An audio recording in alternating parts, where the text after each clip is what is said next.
ሰላም ዛሬ የምንመረመረው ጉዳይ በሚሊዮኖች የሚቆጠሩ ሰዎችን ህይወት የሚነካውን የጡት ካንሰር ነው። ግን ዝም ብለን ስለ በሽታው አይደለም የምናወራው። ይልቁንም በሽታውን በምንረዳበት መንገድ ላይ ስለተከሰተ አንድ ትልልቅ አብዮት ነው የምንወያየው። አመለካከታችንን ሙሉ በሙሉ ስለቀየረ ክስተት ማለት ነው። እንግዲህ የጉዳዩን ስፋት ለመረዳት ይሄን ቁጥር እስቲ እንመልከት። ከ10 አንዷ። ይሄ ማለት በዩናይትድ ስቴትስ ውስጥ ከእያንዳንዱ 10 ሴቶች አንዷ በህይወት ዘመኗ የጡት ካንሰር ሊይዛት ይችላል ማለት ነው።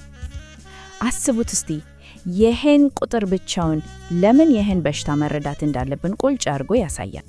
እሺ እንግዲህ ወደ ዋናው ነጥብ ልንገባ ነው። ለ100 ዓመት ሙሉ ለ100 ዓመት ያህል የሕክምናው ዓለም የጡት ካንሰር እንዴት እንደሚዛመት አንድ ጽኑ እምነት ነበረው። ግን ያ ሁሉ ግንዛቤ ስህተት ቢሆንስ ያኔ ምን ይሆናል? ይህ ሁሉንም ነገር የለወጠው የሳይንሳዊ ለውጥ ታሪክ መነሻ ነው። ይህ ጉዳይ ዋነኛ የጤና ችግር ከመሆኑም በላይ የ200 ዓመታት የአስተሳሰብ ንጽጽርም ነው። እስቲ እነዚህን ሁለት አስተሳሰቦች እናያቸው። እንግዲህ የአብዮቱ እምብርት እዚህ ጋር ነው። እስቲ እናያቸው። በግራ በኩል የድሮውን የሃልስቴድ ንድፍ ሐሳብ እናያለን። ይህ ንድፍ ሐሳብ ካንሰርን እንዴት መሰላችሁ? ልክ ክፍል በክፍል እንደሚዛመት የቤት እሳት ነበር የሚመለከተው። መጀመሪያ ከጡት ይነሳል፣ ወደ አቅራቢያው የሊምፍ ኖድ ይሄዳል፣ ከዚያም ወደ ሌላው የሰውነት ክፍል ይደርሳል። በዚህ አስተሳሰብ ሊምፍ ኖድስ በሽታው እንዳይሰራጭ የሚከላከሉ አይነት እንቅፋቶች ናቸው። ግን በቀኝ በኩል ያለው አዲሱ ንድፍ ሐሳብ በፍጹም የተለየ ነው። እሱ ደግሞ ምን ይላል? እሳቱ ፍንጣሪዎችን በሁሉም አቅጣጫ በአንድ ጊዜ እንደሚልክ ነው የሚነግረን። ይህ ማለት የካንሰር ህዋሳት ወደ ሊምፍ ኖድስ እና ወደ ሩቅ የሰውነት ክፍሎች በተመሳሳይ ሰዓት ነው የሚዛመቱት። ስለዚህ በዚህኛው አስተሳሰብ ሊምፍ ኖድስ እንቅፋቶች ሳይሆኑ በሽታው ቀድሞኑ እንደተሰራጨ የሚያሳዩ ምልክቶች ወይም አመላካቾች ናቸው። ልዩነቱ በጣም ትልቅ ነው። እሺ አሁን ደግሞ ለአደጋ የሚያጋልጡ ሁኔታዎችን እንረዳ። ይሄ ልክ እንደ አንድ ትልቅና ውስብስብ እንቆቅልሽ ነው። ሁሉንም ክፍሎች አንድ ላይ ማጋጣጠም ይጠየቃል።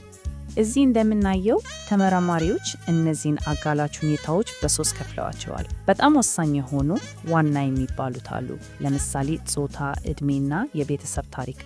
ከዚያ መካከለኛ የሚባሉ አሉ፣ እንደ አልኮል እና አመጋጋቢ አይነት። በመጨረሻም አነስተኛ ወይም አሁንም አወዛጋቢ የሆኑ ነገሮች አሉ፣ እንደ የሰውነት መጠን ወይም ውጥረት ያሉ ማለት ነው። ይሄ ማዕከፍ ስጋቱ የት ጋር እንደሚያይ ለመረዳት ይረዳናል።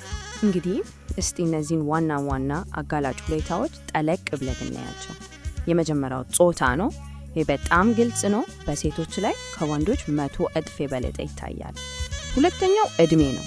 በተለይ ከ50 ዓመት በላይ ሲሆን ስጋቱ በከፍተኛ ሁኔታ ይጨምራል። ሶስተኛው ደግሞ የቤተሰብ ታሪክ እና ጄኔቲክስ ነው። የቅርብ ቤተሰብ ውስጥ በሽታው ካለ ስጋቱ ይጨምራል። በተለይ ደግሞ BRCA1 እና BRCA2 የሚባሉ ጂኖች ላይ ሚውቴሽን ካለ ይሄ ከግማሽ በላይ ለሚሆኑ በዘር ለሚተላለፉ የጡት ካንሰሮች መንስኤ ነው። በቃ እነዚህ ዋናዎቹ ተዋናዮች ናቸው። እሺ አሁን ቅድም ወደ ጀመርነው የአብዮታዊ አስተሳሰብ እንመለስ። ካንሰር እንዴት ነው የሚዛመተው? ስለ ፍንጣሪዎቹ እናውራ። በሽታውን ከጀመሩ መላ ሰውነት ላይ የሚያዳርሰውን ዘዴ እንመልከት። የዚህ ሂደት ሳይንሳዊ ስሙ ኢምቦላይዜሽን ይባላል። ነገሩ ቀላል ነው። የካንሰር ህዋሳት ከዋናው ጢ ላይ ይነጠላሉ። ከዚያም በደም ዝውውር ወይም በሊምፋቲክ ሲስተም ውስጥ ይገባሉ። ከዛስ በአንድ ጊዜ ወደ አቅራቢያቸው ወዳሉ ሊምፍ ኖዶችም ወደ ሩቅ የሰውነት ክፍሎች ይጓዛሉ። ይህ ነው እንግዲህ የዘመናዊው ንድፍ ሐሳብ ቁልፍ ሐሳብ። ማለትም ፖዚቲቭ ኖዱ በሽታውን ያስፋፋ ነው ማለት አይደለም፣ በፍጹም። ይልቅንም እሱ ምልክት ነው። በሽታው አስቀድሞ በመላ ሰውነት የመዛመት አቅም እንዳለው የሚያሳይ ምልክት ነው። ስለዚህ ሊምፍ ኖዶቹ በረኞች ሳይሆኑ መልእክተኞች ናቸው። እንግዲህ ስለ በሽታው ስርጭት ያለን ግንዛቤ ሙሉ በሙሉ ከተቀየረ ቀጥሎ ምን መሆን አለበት? እርግጥ ነው ሕክምናው መቀየር አለበት። ይሄ ነው በሕክምናው ዘርፍ አብዮት የፈጠረው። ትኩረቱ ከአንድ ቦታ ላይ ብቻ ከማተኮር ወጥቶ መላውን ሰውነት ወደ መቆጣጠር ተሸጋገረ። ይህን ንጽጽር ልዩነቱን በጣም ግልጽ ያደርገዋል። በድሮ አስተሳሰብ ራዲካል ማስቴክቶሚ የሚባል ነገር ነበር። ይህ ማለት ሙሉውን ጡት ከስሩ ያሉትን ጡንቻዎች እና ሁሉንም ልምፍ ኖዶች ነቀል አድርጎ ማስወገድ ነው። ለምን?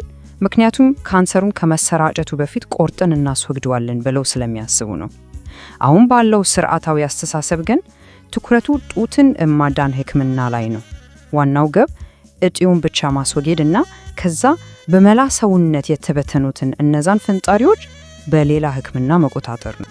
እንግዲያውስ የዛሬው ዘመናዊ አካሄድ ምን ይመስላል? በ3 ዋና ዋና ደረጃዎች ይከፈላል። ደረጃ 1 እጢውን በቀዶ ጥገና ማስወገድ ላምፔክቶሚ ይባላል። ደረጃ 2 የቀረውን የጡት ክፍል በጨረር ሕክምና ማከም የሚደረገው ምናልባት የቀሩ ጥቃቅን የካንሰር ህዋሳት ካሉ ለማጥፋት ነው። እና ደረጃ 3 ይሄ በጣም ወሳኝ ነው፣ መላውን ሰውነት ማከም። ይሄ ማለት በመላ ሰውነት የተሰራጩ ሊሆኑ የሚችሉ ህዋሳትን በኬሞቴራፒ አይነት ሕክምና ማጥቃት ነው። ስለዚህ ነገሩ አንድ ቀዶ ጥገና ብቻ ሳይሆን የተቀናጀ ስትራቴጂ ነው። ታዲያ ይሄ ሁሉ ለውጥ ውጤት አለው ወይ? በፍጹም። ይሄ ግራፍ የሚያሳየው እውነታ በጣም አሳማኝ ነው። ይሄ ተጨማሪ ኬሞቴራፒ የሚወስዱ ሴቶች ላይ የሞት ስጋት ምን ያህል እንደሚቀንስ ነው የሚያሳየው። ለምሳሌ ከ50 ዓመት በታች በሆኑ ሴቶች ላይ የሞት ስጋትን በ27 በመቶ ይቀንሳል። ይሄ ማለት መላውን ሰውነት ማከም በቀጥታ ህይወት ያድናል ማለት ነው። ለአዲሱ ንድፈ ሐሳብ ከዚህ በላይ ጥልቅ ማረጋገጫ የለም። እንግዲህ ይህ ሁሉ ነገር ዛሬ የት አድርሶናል? እስቲ አሁን ያለውን ዘመናዊ እይታ፣ የመጣንበትን መንገድ እና ወደፊት ያለውን ተስፋ በአጭሩ እንመልከት። ውጤቱ በጣም አበረታች ነው፣ 82 በመቶ። ይህ ቁጥር በሽታው ወደ ሊምፍ ኖዶች ላልተዛመተባቸው ሴቶች የ5 ዓመት የመትረፍ ምጣኔ ነው።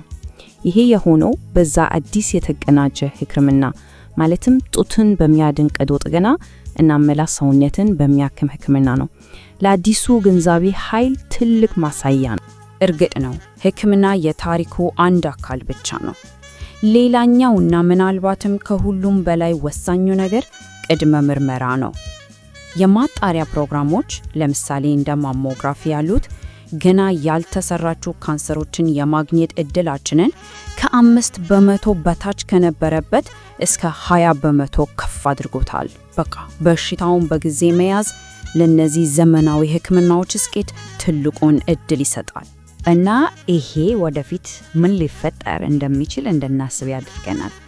ካንሰር እንዴት እንደሚሰራጭ በመረዳት አንድ ትልቅ አብዮት እንዳለፈ አየን።